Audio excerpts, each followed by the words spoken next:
আমার মোবাইলে একবার এক মেয়ে মেসেজ পাঠাইছি যে হুজুর আমি আপনার সাথে বিয়ে বসতে চাই। আমি জানি আপনার ছেলে মেয়ে আছে, আপনি বুড়ো মানুষ, কিন্তু আমি বিয়ে বসতে চাই।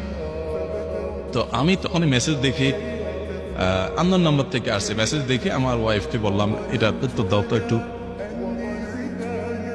তো বেচারি মোবাইলটা নিয়ে প্রথমে চ্যাটিং করলেন, তোমার বয়স কত কি, তো বললো যে এসএসসি পরীক্ষার্থী।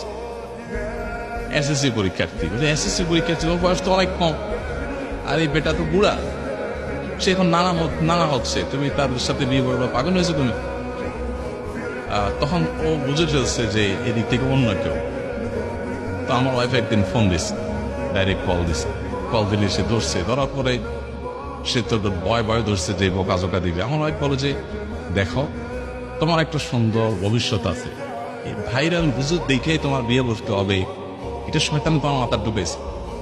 তুমি যদি মুত্তাকি পরেজগার কোনো ছেলের কাছে বিয়ে বসতে চাও, তোমার বিয়ের সময় হলে, তোমার অভিভাবকরা সম্মত হলে, তুমি এসএসসি পরীক্ষা দিচ্ছে, আমার পড়া যথেষ্ট ভালো বয়স রয়েছে, অভিভাবকরা যদি সম্মত হয়, তাহলে একটু সময় নিয়ে খুঁজতে থাকি, আমরা তোমাকে সহযোগিতা করবো। ভালো দিনদার ছেলে কিভাবে পাওয়া যায় আমি ওনাকে বলবো, উনি খুঁজে দিবে।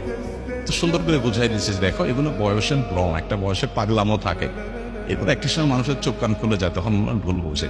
তোমার এগুলো করা উচিত না, তুমি আল্লাহকে ভয় করো।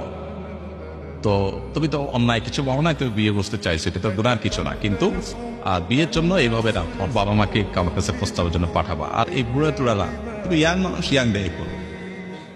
তাকে সুন্দর করে বুঝাই দিছে। পরে মোবাইল রাখার পরে আমার ওয়াইফ আমাকে বলতেছে যে ও বেচারি আমার এই কথাগুলো শোনার পরে সে বলতেছে যে আপা আপনি এরকম করে আমার বোঝাবেন, আমি এটা আশা করি, আমি তো মরছি আমার গালি গালাজ করি, আমি তো মরছি আমার গোষ্ঠী উদ্ধার করবেন, কিন্তু আপনি যে এত সুন্দর করে বোঝাবেন এটা আমি চিন্তাই করি নাই। সে অনেক খুশি হয়েছে যে ঠিক আছে আপনি আমার বুঝাই দিচ্ছেন, আমি বুঝছি। এখন এইটুকু তো একজন দায়ীকে বুঝতে হবে যে ফিতনার জায়গাটা তাকে কি করতে হবে, প্রপার রোলটা কি প্লে করতে হবে। এত যদি না বুঝে সে কিসে তাও ঠিক আছে। আমার একটা কথা একজন ডাক্তার অনেক আগে বলেছিলেন, খুব ভালো লেগেছে। উনি বলেছিলেন যে আজকাল অনেক আপনারা হুজুররা পাকার আগে মাইকের সামনে চলে আসে, পাকেন তার আগে আসেন, এই জন্য কাঁচা কাঁচা কাজ করে বসে থাকে। পাকবেন, অভিজ্ঞদের অধীনে থেকে লম্বা সময় নিয়ে ধীরে ধীরে ধীরে ধীরে শিখবেন। হ্যাঁ, যত মতবাদ আছে এগুলোর ভিতরে ডুবে থাকবেন, চ্যালেঞ্জগুলো জানবেন, এরপর নিজের ভিতরে ভারত আসবে, শিখবেন। আস্তে আস্তে আপনি ইন্টার্নি শুরু করবেন, এরপরে মূল প্ল্যাটফর্মে আসবে। আজকাল দেখা যায় সবাই আমরা ওয়াজ মাহফিলের বক্তা অথবা আপনার দায়ী হয়ে গেছি।